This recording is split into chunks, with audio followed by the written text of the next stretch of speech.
What's going on? What's going on, everybody? It is the Only Sports Podcast, episode number 51. I'm Will. That's Casino over there. You can tell by the name on his cup. Casino, what's It's a going on koozie. today? Not much, man. I've done a few things. Helped my brother move over the weekend. That was fun. Getting some house stuff done. Just trying to get that pool as warm as I can before getting in. We've been in a few times. It's getting it's in the mid 70s, which with the hot day feels fine, but I want to get to that low 80s, mid 80s, and then I'm in it every day. Yeah. Dude, the weather in Vegas has been yesterday it was like 99 degrees. Today it's 70. For the next week it's going to be 70, then it goes back up to 90. Like this, I don't know if it's global warming or not, but the weather this year has just been so fucked. But What are you talking about? There's no such thing. but that's a topic for another time. And another show. However, I do have a Kickstarter that's live right now. Besides co-hosting with Casino over there, the Only Sports Podcast. We came up with this idea. We were like, why are there all these podcasts, but not one of them covers sports? And then we came here and did this. And then that's why we're the Only Sports Podcast. But besides that, I like to write comic books. So I have a comic book called Imagination issue number 1. It's up on Kickstarter right now and will be for the next month. So go support that. I'll leave a link in the description of this episode below. But we're not here to talk about that, Casino. It's good shit, though. Thank you. I appreciate it. It's not just like some random, but it's actually a really good story. So check it out. And the art is crazy. I can't draw it. That's why it's crazy good. I can't draw, so I hired somebody who can, and he draws good. So yeah, there you go. But go check that out. But we are here now, Casino, to talk about, we were just here 3-4 days ago, and there is now what feels like endless amount of topics to cover for all sports. We're just gonna bounce around here, folks. So get your seatbelts, strap on.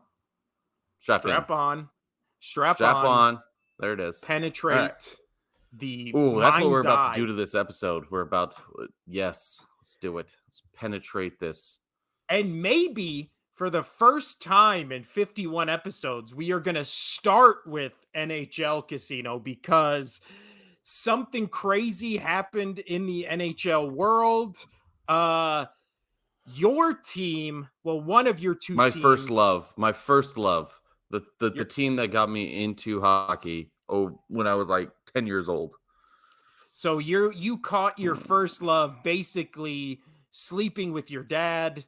You walked in on them, and now you have felt betrayed.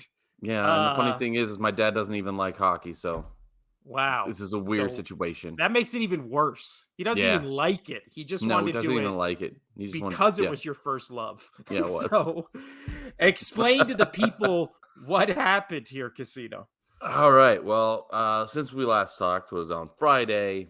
That evening they had a game against the Florida Panthers, and it was in Florida. We're like, okay, let's go. They were up 3-1 in the series. All they had to do was just close out some games.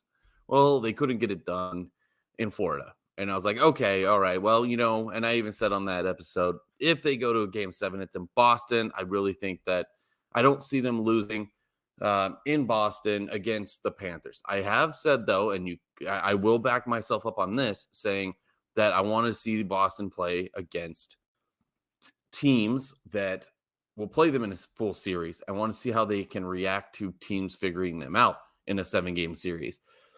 And what do you know? It was game 7 in Boston. They had the lead there going in with I'll just skip all the way to the end to the good part or shitty part. But they were up a goal with just under less than a minute to go. And what do? Because the goalie's pulled, they couldn't get the puck into the net, into the open net. And Florida scores a late one on them on a 6v5 push. And I'll tell you right now, the goalies did not look. The goalie did not look good. That's my biggest talking point about this series is how bad the goalies were. Um, and so Yeah. it goes I mean, pushes into both OT. really. Everybody is just up in arms with how this game is going into OT. And Boston had their chances to start OT. David Pastrnak, who's had 9 shot on goals for the entire game, he scored a goal. He had an assist. I believe he had an assist. He was a dominant force through the entire season, and he really needed to show up in this game. He scored. He had a lot of shots on net, but he couldn't get it in. But he fired it off with 8 seconds to go into OT. The goalie made a really good save, and just they couldn't get it through. And the Florida Panthers squeaked it by. They move on. The entire arena was shocked. I normally like sad fans, even if it's my team. I just think sad fans is funny. Like because I'm trying not to take sports too seriously anymore. I used to be just a complete wreck. You couldn't watch sports with me. My wife still says you can't watch sports with me, but whatever. I'm Yeah. getting better. But I try to just let it. It's just sports. Just let it slide off. It's fine. There's another season. There's more sports. Yada yada yada yada. So sad fans make me happy, but I was really, really just hurt seeing all the sad Bruins fans because this was a historic season, best season in NHL history, over 100 years worth of hockey, and they lose in the first round against the Florida Panthers, the 1 seed versus the 8. And you know what's crazy though is it's now 37 years. The President's Trophy was awarded. That's when it started. It's for the best record in the NHL going into through the regular season before going into postseason. And only 8 teams now of 37 instead of 36 have won the Stanley Cup after winning the regular season. The curse of the President's Trophy is a real goddamn thing. The last team to actually win the cup was the 2013 Blackhawks after winning the President's Trophy. So this is just crazy story. I thought they were going to maybe lose to the Maple Leafs, who I thought were going to get to the second round and did, or the Hurricanes, who I do think will inevitably now make it to the Cup final. I thought they were going to stumble in one of those 2 series, not the Florida Panthers. And I think the big knock is their goaltending. Like, so throughout the series, they even pulled Ulmart and had him sitting, and they put the backup in just because they were struggling. They were struggling against this Florida Panthers team. So Yeah. Well, the craziest thing to me just about this series is yeah, both games that went into OT, Florida won both, yeah. right? Because the game 5 and then game 7 was game 5 was in Boston, was it not? Or no, that one Uh, was in Florida. yeah. No. It's a No. 2-2-1-1-1. So they won both OT games in this series in Boston. And then not only that, but in the games they won, they scored 6, 4, 7, and 4. Like in hockey, that seems Yeah. insanely high. So, but they lost. So this team they lost because they did lose the second game against the Panthers. They won on the road. They won on the road the first 2 games of the series, or the third and fourth game of the series. The 2 first games in Florida, they won, but they did lose one of their starting 2 games in Boston, and then they lost 3. They lost 3 of 4 games in Boston in Yeah. 2 and OT. Like, that is absolutely outrageous. Well, I also think what's being underreported in this story is that the Bruins were up 3-1. Like they just Oh, had to very win one more to one. close it out. If this was a Mhm. back and forth, kind of like how the Golden State Warriors and the Kings just went back and forth, I don't think it would feel as like damn. But for it to be 3-1 lead, you're the best team, statistically in NHL history, and you lose to like the Florida Panthers. I don't know. Florida doesn't Yeah. even have snow or ice casino. How does this happen? I mean, my biggest thing is how Olmark played. Um, so Linus Ullmark, he was awful in the postseason, just absolutely awful in the postseason. Just going through some stats here, he was fine in a few of the games, like game 2 when they lost in game 2. He did. No, not that one. Never mind. There was one there he took a lot of shots. Why am I blanking on it? Anyway, so in game 2, um, fuck, I had it written down. I did have it written down. In game 2, he only faced 29 shots. He let 5 in, and that pretty much was the same for the entire thing. Like he let 4 in on 25 shots in game 4 or game 5, and just like he's letting in way too many. He let 6 against 32 shots in game 6. Like you just can't let them score that many. Like it's just absolutely ridiculous. And so they did do a goalie change going into the final game, and Swayman, he played all right, but coming into a game 7 when they were the best tandem in the league going into the playoffs, and yeah, just absolutely shocker that he played awful. I mean, the team played the Bruins still scored goals. They still scored plenty of goals. They still looked good, especially with Patrice Bergeron and David Krejci out for a little time during this series. That hurt them a bit, but especially David Krejci being out majority of the series, that hurt them. But they still are one of the best teams in the league for a reason. It was their goaltending that let them down, just absolutely abysmal. Olmark, I wouldn't want to, if I was him, I would not show my face in Boston right now. Like it's that embarrassing because if he had to face like 60 shots and he was letting in 5, okay, like that's 60 shots. But when you're facing Yeah. only like 20 to 25 to 35 shots a game and you're letting in anywhere from 4 to 7, that Yeah. is ridiculous. When you are a oh my gosh, an all-star, there we go. I was thinking that. An all-star goalie, and you get in the playoffs and you just put up a stinker like that and you get pulled into game 7, they don't put you in. That's bad. Absolutely Yeah. horrible. So, hey, Well, kudos to the Panthers though, because they did play their ass off. They had watching them was fun because they had a lot of fight and a lot of bite. Um, Everybody's like, oh, they're the AC. They're going against the Bruins. They're going to lose. I don't know how it will shape up for them in the next round. They play tonight against the Maple Leafs, being Tuesday. No, today's Tuesday. Yeah, Tuesday. Yeah, so we'll see. well, But let's I'm just sorry. transition. That was just a lot. I need to get off my chest. I'm still sad about it, but the goaltending let him down so bad. Omar was awful. Linus Ullmark's just Well, gut wrenching. Transition. let's transition from one game 7 OT to one game 6 OT, which is what happened. The only game, or no, there were 2 games on Saturday, or no, 3 games on Saturday. I'm sorry. One of them was who the Panthers will face in the next round. The Maple Leafs beat the Lightning 2-1 in OT to win the series 4-2. Casino. I again, blue collar, white collar. I picked the Maple Leafs. People, they love me for it because I'm a man of the people supporting the Maple Leafs. Yeah. How do you think the second round of the playoffs between the Maple Leafs and the Panthers, like we were just talking, how do you think that one shakes out?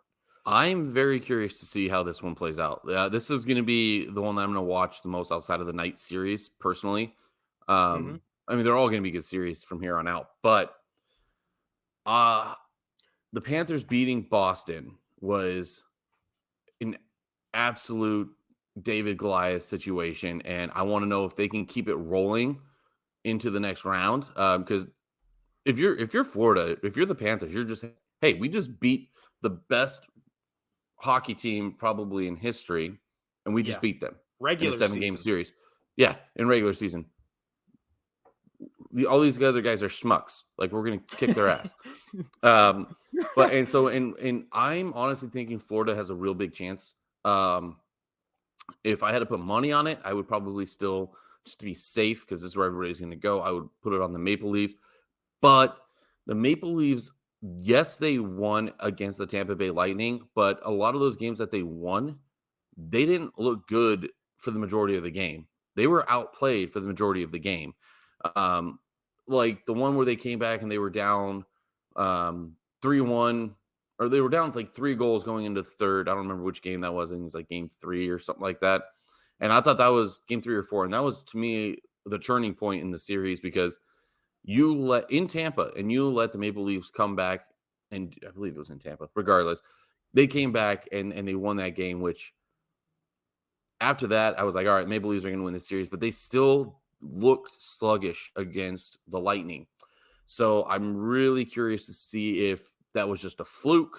If they got to the second series and now they're gonna play a different team, a team that's obviously a little less technically worse than them in seeding.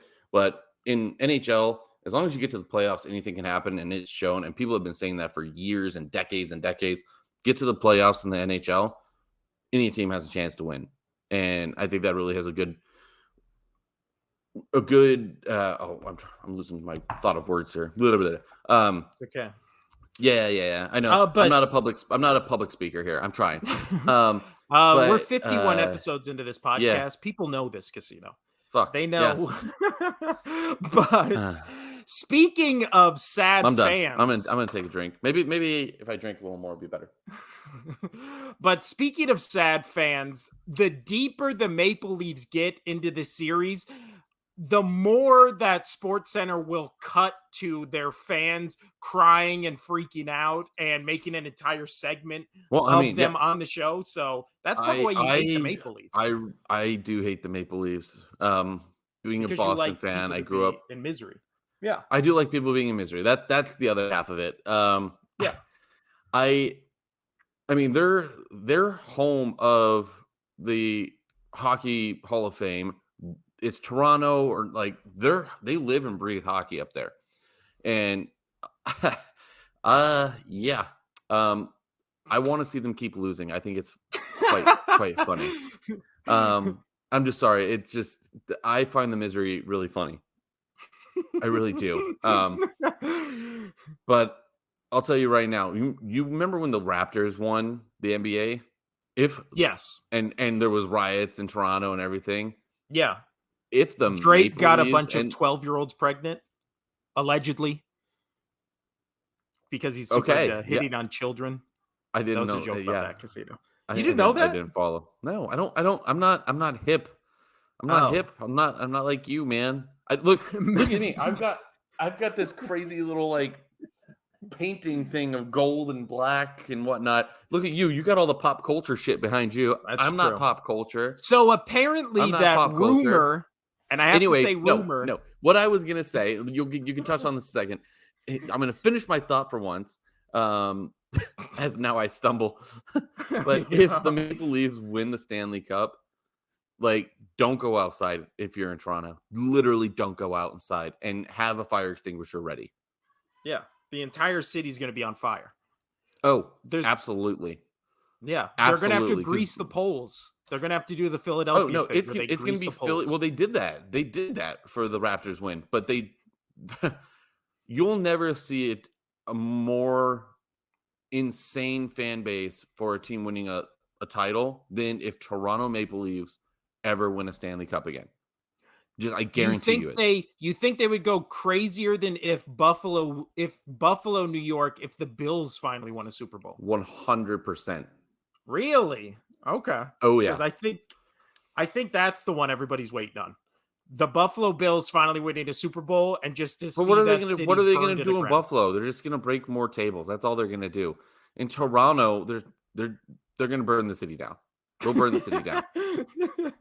But Casino, anyway, the Drake rumor started situation. Yeah, I don't because know. he was hanging out with the chick who plays 11 on Stranger Things when she was Millie like Bobby 16. Brown. Yes. When she was like 15, 16, and he would like call her best friend. And then in interviews, she'd be like, Drake texts me all the time. And people are like, that's weird for an adult to do. And then more shit came out. And yeah, I don't know. Allegedly, whatever the fuck. But next up, Casino. On Saturday as well, we had the... and then last night ended... Last night ended... I'm going to let you... You can have your time. I'm going to... Kanye West you. See, there we go. I did it. I did it. And so game 7 last night between the Rangers Devils. Devils did not make it a game. They crushed it. So now we have it finally set. Tonight we have the Florida Panthers versus the Toronto Maple Leafs. We also have the Kraken, which I'm really excited for to beat Dallas because I would much rather play. And it'd be a better storyline if Vegas advanced over the Oilers and they played the Kraken, because you'd have the two youngest franchises playing in the Western Conference Final, which would be pretty damn cool. Yeah. But so you got Kraken, Dallas, and then tomorrow you'll have the Hurricane Devils, and you'll have Vegas versus the Oilers, and that is your 8 teams left. And Who do you think honestly, takes it? I could see every single one of these teams winning the cup this year. I really can. Outside of the Florida Panthers, but after watching what they did, you never know. But I did say Dallas scared me, mainly as a Vegas fan, because they did sweep Vegas in the regular season. I would say I would think that this is my predictions here. I think the Hurricanes come out of the East, and I do think either the Oilers or Vegas will come out of the West. That's my predictions. Okay. So I'm sorry. I am picking, I think it's going to be Golden Knights, and I'm sticking with Maple Leafs, Casino. I'm sticking with Maple Leafs. I think it will be the Hurricanes, but I'm rooting for the Maple Leafs and the Golden Knights. Those are my 2 picks. Because you hate the Maple Leafs. I just find, so I hate a lot of Maple Leafs fans. I've met a lot when I worked downtown. I'll be honest, and mainly one fan in particular who lived here in Vegas, and he was just a complete tool. So I kind of really just always want the Maple Leafs to lose, so he's in misery constantly. It made me really, really happy, like extremely happy. If he's just, we had to actually 86 him from my previous job. It was too much. Yeah, so yeah, I really like seeing the misery from him. That would be great. That would be great. But also, sad fans is a good time. So Yeah. just look up Sad online. fans. Everybody who's watching this, look up online. Just do a sad fan compilation. Don't do it on like any bad sites, but you know what I mean. Just YouTube it, and it will be the funniest thing. If you don't laugh, you don't have a soul. I'll be honest. That's true. Which one is your more favorite sad fans? Where the Patriots lost against the Giants or the Eagles in the Super Bowl? Which one? Which is your favorite of those 2 sad fans compilation? I think it's got to be. I mean, the Eagles was great, and obviously I'm biased, but it has to be the Giants one. It was the Giants. Because there was so much fuckery in that one. It was, yeah, no, it was the Giants Chef's that ripped everybody's heart out. And at that time, I was a sad fan, and I hated seeing the sad fans. So I was still in that. I was in the rage mode at that point of my life in sports. But looking back, that was better. That was looking back and seeing the sad fans there, and just like the holy shit, what happened to my team situation, kind of like what Boston did this year. It was just like, yeah. See, like there's just seeing the fans just, and if you want to see it gets me every time. It's hysterical. If you want to see an entire show with a sad fan, go back a couple and listen to our Super Bowl episode, and you can just hear me sad and angry at the Eagles losing to the Chiefs. You weren't sad. You were absolutely furious. That's true. All right. Well, that was my. Let's move on to NBA and to get somebody who's actually better at public speaking with BJ, because I am awful. So that's NHL. That's where we're at. I'll give you some injury updates and everything as the series go on, and we'll go from there. So the big ones that happened in the NBA since we last talked, I believe it was Friday night, where the Lakers finally closed out the Memphis Grizzlies. Honestly, I think from game 1 of that series, I was more shocked the Grizzlies won 2 games than the Lakers winning. I mean, you could watch that game or you can watch that series from game 1 and it looked like the Lakers were the number 2 seed. The Memphis Grizzlies were the 7 seed. They had all the off the field shit. Dylan Brooks wouldn't shut the fuck up and stop like picking on better players on the other team. And then those better players showed while they're better players. And it literally just made them better in every facet of the game. But then he kept talking. And then he statistically had like the worst playoffs of any players in the playoffs. So again, you can be Draymond Green and talk shit and then back it up. And then it's like, oh, well, that's why he talks shit. You can't be Dylan Brooks and talk shit and then be the worst player on the court. And also the Grizzlies today have basically said Brooks isn't coming back under any circumstances. So not only did that backfire for him on the court, off the court, it also fucked him. So congrats on making literally the worst decision in every possible scenario where there's a decision to be made. But the Lakers, I mean, they murdered them by like 40 points. That game was never even close. The Grizzlies were but like, you know what's crazy though? So watching that is the series going into that game, like it was a hard fought series, and then all of a sudden it's just like, oh, okay. yeah, it 40 was points. literally like It was to me that was weird. I was actually getting excited to watch that. I wanted to see all the Laker fans at my bar be really sad. Again, sad fans. I just have a thing for sad fans. I don't know. yeah, Huh. this is really your kink that you're It might be. divulging to our It might entire be. fan base. Yeah. So hey, But if you have any videos or pictures of you guys being sad fans, upload them up into our comment section. I would actually really like that. I would I love agree that. with that. That That would would be be fantastic. fantastic. But for yeah, but for Or I mean, we're also on Facebook, and I think you started a Facebook one, right? I did. I've never Okay. updated it. So Yeah. now we So could start putting things up there. There you yeah, go. yeah. Sad fan compilation. There we go. uh but yeah, the Grizzlies look like again, they win the MVP for nonstop talking and doing nothing. They win that every season because they never shut the fuck up. They never stop with the off the field shit, and then they never show it on the court. So congrats to the Grizzlies for being the MVPs of off the court and never on the court. And then we had, I mean, maybe one of the best, or at least my favorite playoff series I've watched in I don't know how long.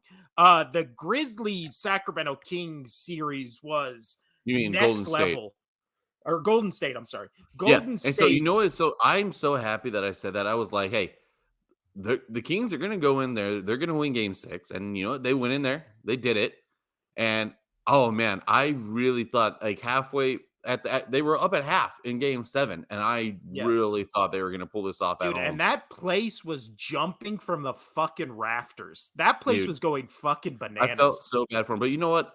I mean, to pull a Giannis here, um, you know they did good. Like they're winners, man. Boo! They're winners.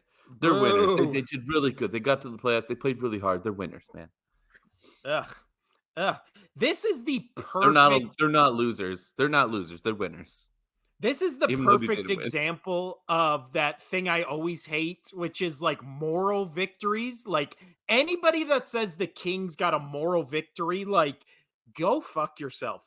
The Warriors they're not past their out of the prime of when they were like a dynasty, right? I know they won the championship last year, but that was more of a like last gasp of a really good culture than, like all these players in their prime winning a championship in their prime. Does that make sense? Do you get what I'm saying? No disrespect to the Golden State Warriors, but this is not prime Golden State Warriors that you just beat, right? Or that you got beaten by. This is like the Warriors who have had their peak, and they're not at a steep decline, but they're definitely at the top of the hill and starting to go down a little. And I mean, you let Steph Curry, maybe I think this does put him in the conversation where he now is officially in the top 10 echelon of greatest NBA players ever, right? I mean, he's got 4 rings. Imagine this year, he's got as good a shot as any if he wins a 5th ring with like this team and then the team they had last year, back-to-back championships. Like that would be incredible. That would maybe move him up to, I don't know, top 7. I'd have to sit down and think about it. Top 5, who knows? But in a game where Andrew Wiggins was the second leading scorer with only 17 points, Steph Curry goes into one of the most raucous environments you're ever going to see. Sacramento Kings had maybe one of the best home field advantages all season because their fan base was just thirsting for their team to finally actually be good. And they were, right? So you had Wiggins, the second leading scorer, with 17. You had Klay Thompson, who got 16 points miraculously because it looked like he missed every fucking shot he took in this game. And then you had Steph Curry go 50 points, 8 rebounds, 6 assists, and then the most impressive stat, only 1 turnover. So that is the most points, most field goal attempts made with only 1 turnover, I think, in NBA history. I saw that somewhere, read that somewhere. Like, that's the craziest stat to me. He didn't turn the ball over when it was, I believe it was either in the second or third quarter. The game was still really close, really tight, and then Steph Curry, for the first time in his career, misses not 1 but 2 free throws in a game 7. So then everybody was like, you could feel it in the arena. There was like a gasp, right? Because that was almost as guaranteed as anything, right? Steph Curry at the free throw line, like in a game 7, like guaranteed to go in. He misses not 1 but 2. The crowd gasp, and then the Kings go down. I believe they miss. The Warriors go right back, and then Steph hits another 3 and just silences the crowd, right? Because it's like, this guy fucking missed 2 free throws. He never does that.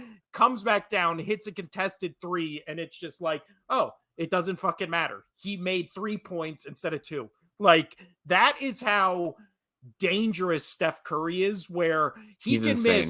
he can miss 2 wide open shots and you're like, oh man, is Steph like going to have one of those games? And then all of a sudden he'll hit 4 threes in a row from absolute insane distance. And you're like, I don't know what the fuck we even do here. Like, how do you So stop this guy?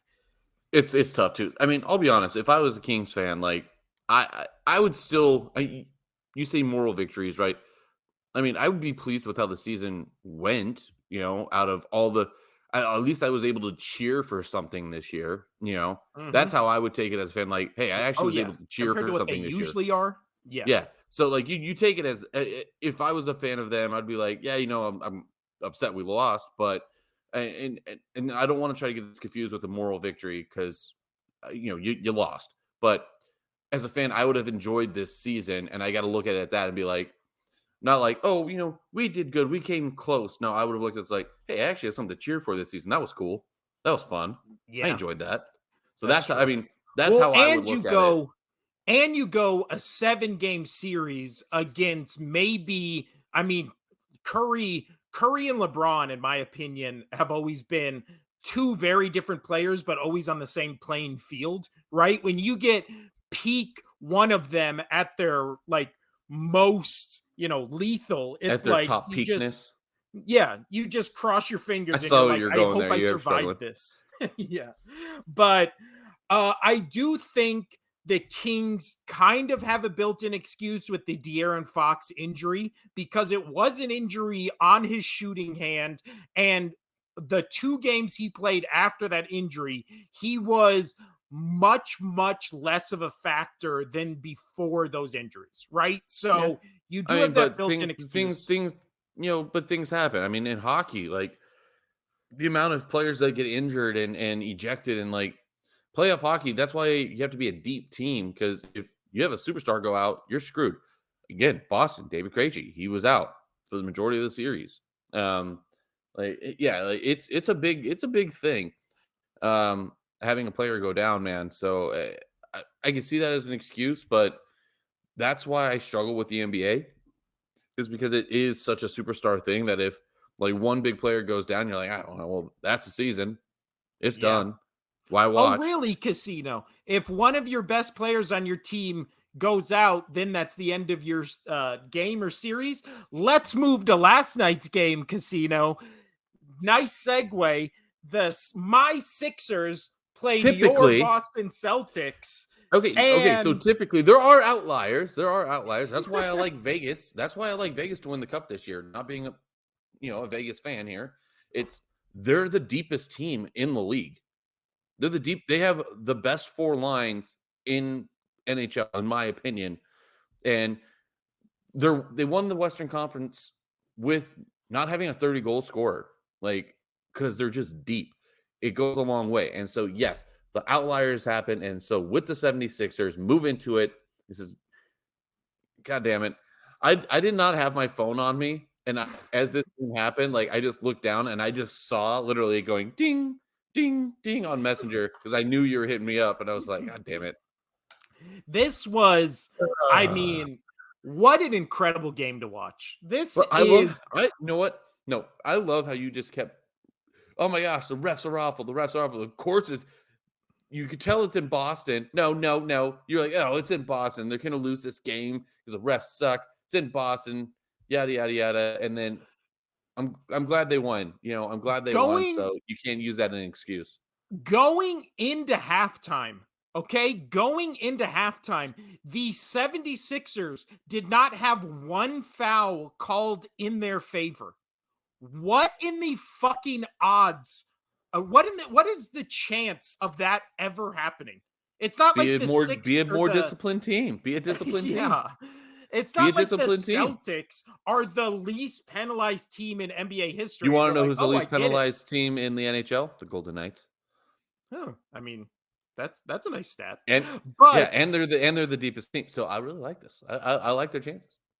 But really, the story of this game was not the fouls because the game ended where the Celtics got 10 fouls in the second half. Again, zero in the first because they apparently didn't do one foul. Okay. Yeah, And then at the discipline. end of the game, the Sixers ended with 20 fouls. But really, where this game started to turn in the fourth quarter, about like 5 minutes left in the fourth quarter, is Boston just started playing hot potato with the basketball and just randomly throwing it around like carelessly when they'd been pretty good the earlier in the game.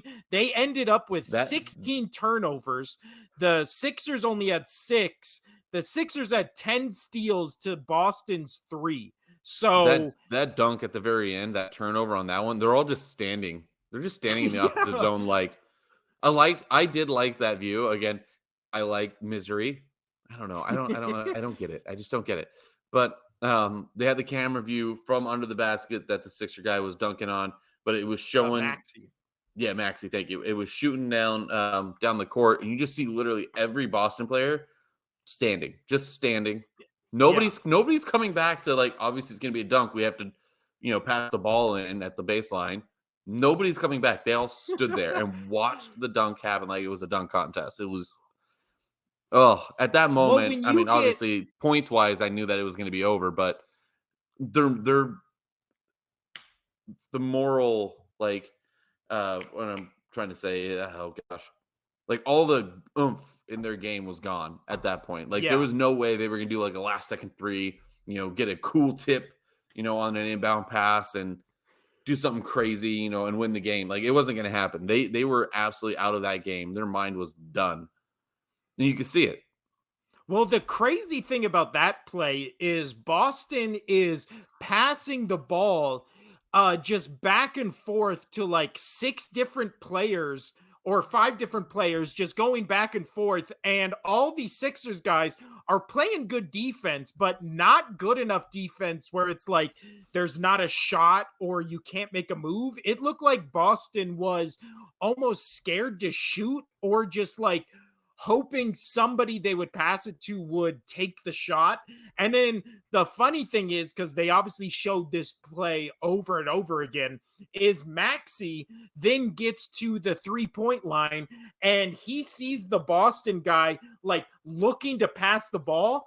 and you can see Maxey almost kind of like calling for the ball, and the Boston guy passes it directly to him.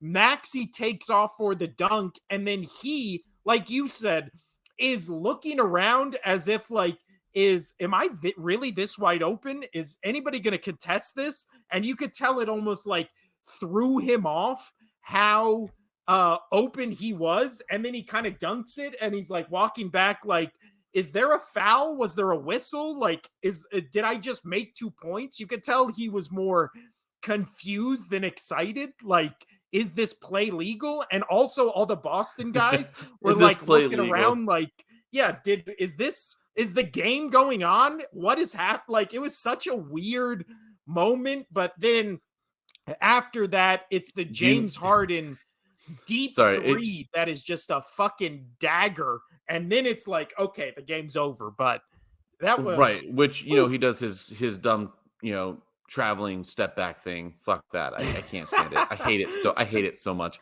But anyway, what you're saying where like everybody was standing there and he was dumbfounded after he dunked it reminded me of the movie Semi-Pro with Will Ferrell. And it was like when he does the alley-oop and everybody's like, what's going on? He was like, foul. No, 2 fouls. That is what they look like they were looking for. And it was also, it wasn't like any of them were arguing with the ref. It literally just looked like they were looking around as if somebody was going to tell them like what just happened. But with Embiid out game 1, there was a bunch of pundits and a bunch of stuff I saw online where it was like, oh man, the Sixers should just punt on this game and then like hope Embiid comes back game 2. Now, with this one, they can honestly either try to win in game 2 or punt on game 2 and just go back to Philadelphia with that Embiid. Motherfucker was coming off the bench when the game hit final. With who? With Embiid coming off the bench whenever the game was final. Oh my gosh, he was so excited. I would be too. Oh yeah, that was you guys. But James Harden did it. I can't stand James Harden. I'm sorry. His stat line: 45 points, 1 rebound, 6 assists. Maxey, 26 points, 1 rebound, 2 assists. And then Reed, the backup center, filling in for Embiid, getting 13 rebounds. Like, what? Just a crazy, crazy game. Not that many assists, not that many. The Sixers were literally like, there's not going to be that many assists when you have James Harden running the fucking basketball down the court. Yeah. Well, which, by the way, I can't stand him. I want the Celtics to win, yes, but my main driving force where I want the Sixers to lose is because I don't like James Harden. I like Joel Embiid a lot. I hate James Harden. He's almost like an Aaron Rodgers feel to me, where he just cares about getting the MVP and stats and all this stuff. He doesn't seem like he really gives a shit about winning a title. I mean, I would have said that as well before he came to Philadelphia, but this season he is transformed. Last season, I would still agree to you. This season, the most assists ever between 2 players are between Harden and Embiid.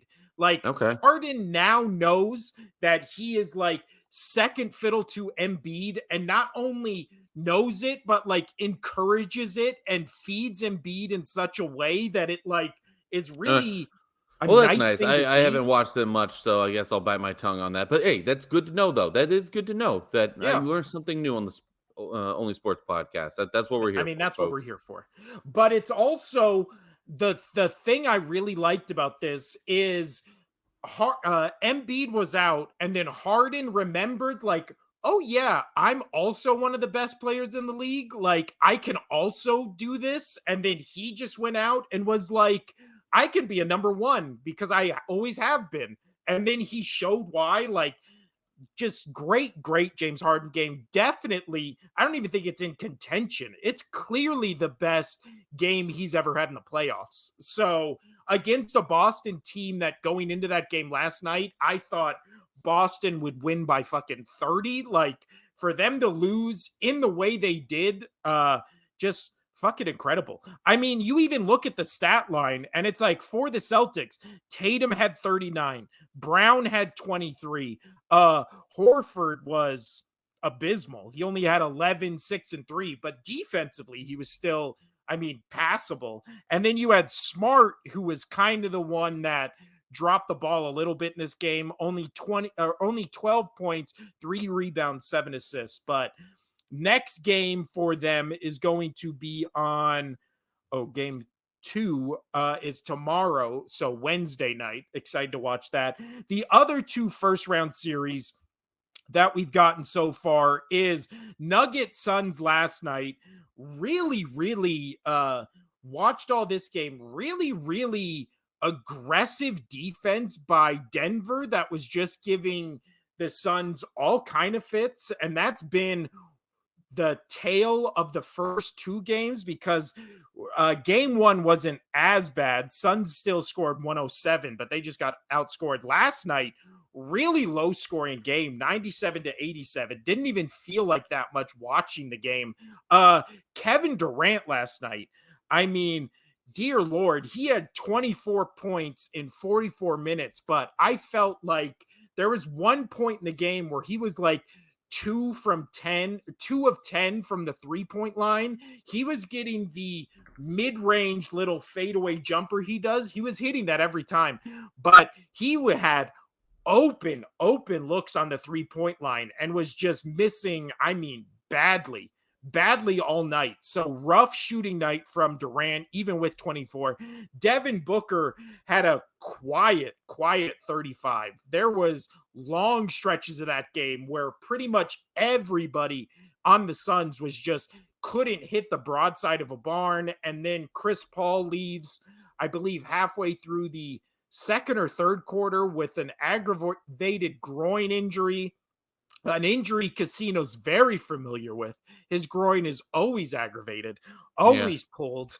I always. mean, but I am a little shocked by how this series is turning out so far. 2-0 Nuggets over the Suns. Jokic has showed up in both games. Last night, he went 39 for 16 and 5. Like, dear Lord, the two players who have really showed up this playoffs, which are shocking me, is Jokic and Harden. Like, both of them having pretty damn good games when in the past they've done nothing in the playoffs. So if it is a Nuggets Sixers NBA Finals, which it could very well be at this moment, like, that will be a redemption story for maybe both of them, but definitely one. That's fair. The other game, Casino, that was also on Sunday was the Heat versus the Knicks, with my guy, my favorite player, Jimmy My Butler, guy. showing up 25 points, 11 rebounds, 4 assists. Vincent also 20 points. Bam Adebayo 16 points. Kyle Lowry. This was more the Kyle Lowry game than it was the Jimmy Butler game. 18, 5, and 6. But Jimmy Butler rolling his ankle in the fourth quarter, basically just being a decoy for the last 5-6 minutes of this game, standing on the court, really not being able to move, but still they put away the Knicks, who were without Julius Randle.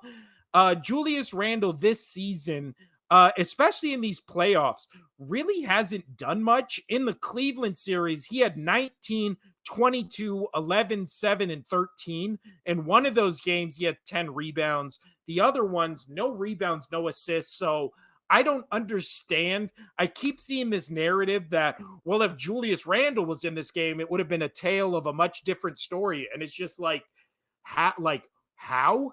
I don't think it would have been that much of a difference, where I don't see his presence what gives them 15 more points. Yeah, they would have won, but if you take away points from other people when he scores. So I don't know why everybody is acting like Julius Randle is playoff Jimmy Butler, and his presence being missed was just like this giant, vacuum of points that was somehow missing from this game. I don't believe that, but the Heat just continue to be a team that wins games in ways where you're like, how the fuck are the Heat winning? Like, with Kyle Lowry and a hobbled Jimmy Butler, it'll be interesting to see what they do on the next game that will be taking place again in New York. So that's the big story, right?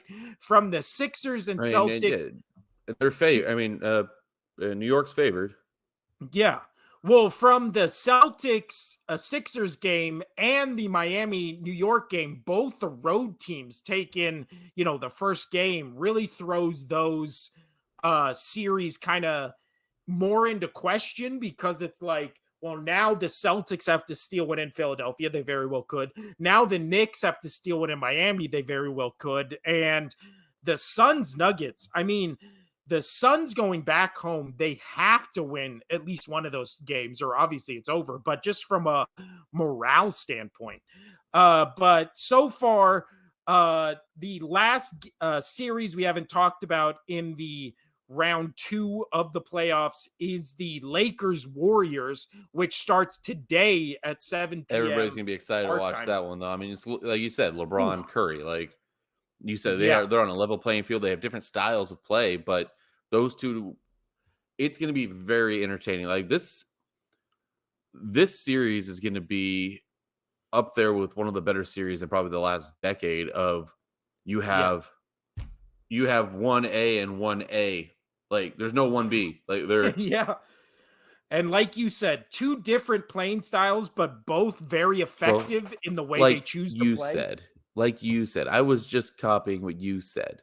I mean, I was trying to give you credit because, No, I don't I'm want just, credit. I don't want your shitty partial credit. how dare you? But yeah, the playoffs in both leagues, that being the NHL, NBA, getting really good, really interesting matchups. The However, I will say in the NBA, and I don't know if you feel like this in the NHL as well. In the NBA, I feel like the second round is almost less predictable and kind of going to be more. I don't really see any of these series except maybe Warriors Lakers going 7.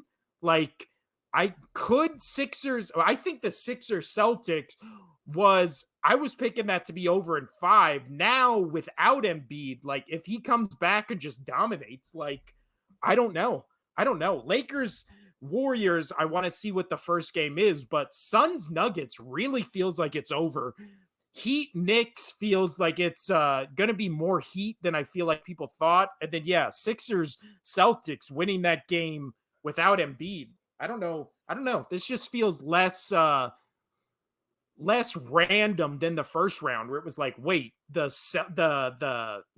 um what is it? The Memphis and the Lakers, like Lakers. those games felt way closer until that last one than it ended up being. But I mean, yeah, so I you don't asked know. me about the NHL. I mean, again, you make the NHL playoffs, anything can happen. It's so tough, especially this year when there's so many teams outside of the Bruins. Yeah. So many teams are very on the same playing field. That's why you saw a lot of game 7s, game 6s. The first ones to close out was the Knights. Nobody swept the first series, which if you're gonna have any sweeps, it's gonna be in the first round, and there was none. The Knights won it in 5. But man, it is wild that I'm struggling. I put my picks down, but really anything can happen. I'm excited. I think almost every one of these series could go game 7 Yeah. Yeah. in the NHL. I'm very excited for this. No, I agree with you. I think my two favorite series are going to be Lakers, Warriors, Sixers, Celtics. Obviously, I think Knicks and Heat is just a wild card. I don't know what to expect from that. And then I really think Nuggets could sweep the Suns. The Suns just don't. They literally look like they're a year away. They just don't look like they have any cohesion They've been a on the year away field. though for like 3 years. Yeah, but I'm saying a year away with Durant, like Oh, getting that's him fair. mixed into That's a this. huge piece. Yeah, that was a huge Yeah, piece. it literally looks like Devin Booker plays his own game, Kevin Durant plays his own game, and then you also have Chris Paul playing his own game, and they're just No, talk all about a playing player their that needs own to games. retire. I mean, he's looked rough, but when he was out, I mean, they looked worse without him. So it really feels like the Draymond effect, where it's like might not be the player he used to be, but he still feels like a vital piece of what the Warriors want to do. That's how it feels with Chris Paul. Like he missed some bad shots, like some shots that looked easy and then he completely bricked them, but the offense still runs through him. And I really feel like he's the conductor of like sending where to put Durant, where to put Booker. I mean, he was off the court. The Suns just didn't look like they had a plan. It literally looked like they were just running around until the clock would end and then they would jack up a shot they would miss. I don't know. I don't like how the Suns just look, and the Nuggets just dominated them. I mean, dominated. But we talked about NHL, we've talked about NBA.